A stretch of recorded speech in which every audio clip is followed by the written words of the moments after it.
அகஸ்திய முனிவர் காசி மாநகரில் விசுவநாதரையும் விசாலாட்சியையும் வணங்கி தென்திசையை நோக்கி புறப்பட்டார். அவரது பயணம் விந்திய மலையை நோக்கிச் சென்றது.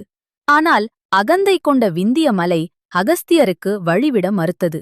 இதைக் கண்ட அகஸ்தியர் தமது கரத்தால் விந்திய மலையை அழுத்தினார்.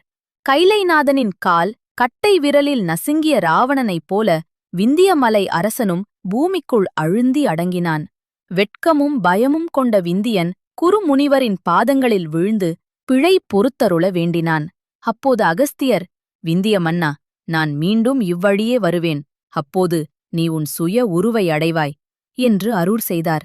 அதன்பின் அகஸ்தியர் விந்திய மலையைக் கடந்து குடகு மலையை வந்தடைந்தார். அங்கு கபடம் இறைந்த அரக்கர்கள் இல்வலனும் வாதாபியும் வாழ்ந்து வந்தனர்.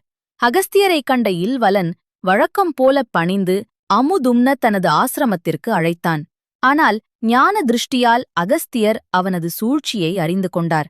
வாதாபியை கரியாக்கிப் படைத்ததை அகஸ்தியர் உண்டு வாதாபி ஜீரணோபவ என்று கூறினார்.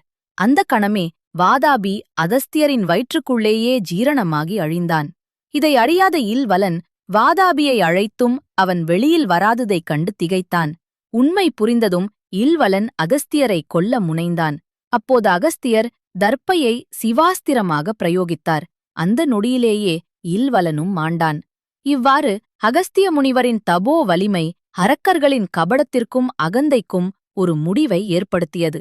இத்தகைய புராண கதைகளைக் கேட்க டிவைன் புராணம் சேனலை சப்ஸ்கிரைப் செய்யுங்கள்.